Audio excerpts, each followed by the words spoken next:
Welcome back to the Michigan Business Beat, brought to you on the Michigan Business Network. Chris Holman here, and we're coming to you from the Grand Hotel, and we are up here for the Detroit Regional Chamber of Commerce's annual policy conference on Mackinac Island, and Melanie Duquesnel is joining us here. Always good to see you, Melanie. It's always great to be seen, too. Well, and Melanie, of course, runs, the Better Business Bureau, and we always call you affectionately the Scam of the Month woman. And that's appropriate. So what is out there? Because it seems to be proliferating, a number of things. Well, especially in the business community. So we're at a business conference. Let's talk about that first. We're looking at imposter scams, where you get an email from HR, from the owner of the company, and they say that they need personal information, or send me money, or, hey, I'm out of town, I need you to wire me money like yesterday. Those are really damaging. And the sad thing is that it hits the biggest company as well as the smallest company. There's really nobody that's not within the crosshairs of these scammers. So you have to take a deep breath and say, would HR or the owner of the company ask for my personal information when they should have it in the personnel file? Would they ask me to send you money?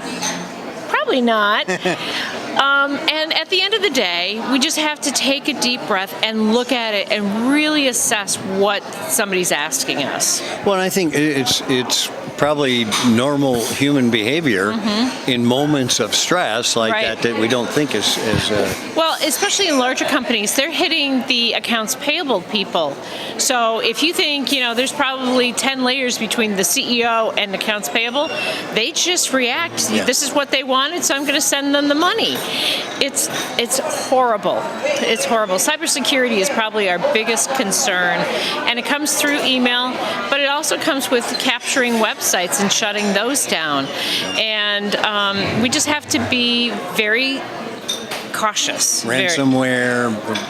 In fact, BBB got hit with ransomware several years ago, but the thing was that we had dual systems, so we had a backup. This is before the cloud. Yeah. And it was like, bye. The hacker kept coming back, but we have your stuff, and I'm like, we're a nonprofit. We're supposed to give everybody what they need. Yeah. We have an issue of transparency, so take it and run. Good luck. Yeah. And just furious, absolutely furious. All that time spent, and they didn't get to cheat you. Doesn't seem fair for them. Darn it. It is kind of interesting, though, because I have a friend who's a CEO of a large corporation, and he said we were 30 seconds from wiring $500,000. Right. And it's because they can disguise as your friend on the other end of the building sending you something. Right. So let's move it over to the consumer side. The most recent one is somebody will Facebook message you, so it's a little bit different kind of delivery, and it will appear to be one of your friends.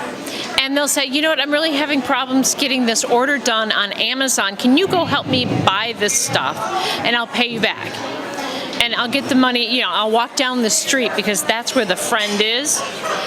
And it actually happened to a TV station friend of mine in Jackson that she did that and realized, whoops, told her husband. He went, no. So they got a hold of Facebook, they got a hold of Amazon, they got a hold of the bank. They were able to disable the transaction very quickly. But the wrinkle was, 2 days later, that same type of scam, different friend, but went to the husband. Yeah. Work the family. Yeah, let's work it up. So in that case, there's actually some discussion going on with the police that it's an inside person, a person that knows these two people, that is able to corrupt Facebook's messenger system and try to perpetrate that kind of crime.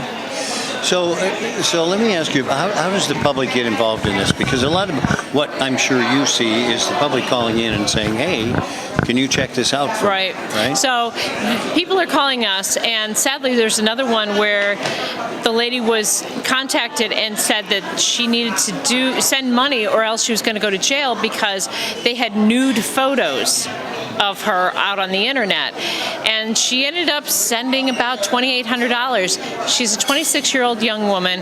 That was all of her money. Oh, but, so we take this information. You can go also, there's another portal for us. It's called BBB Scam Tracker, where people can report it. And we're actually working with the Attorney General's office, with local police departments, as well as Michigan State Police.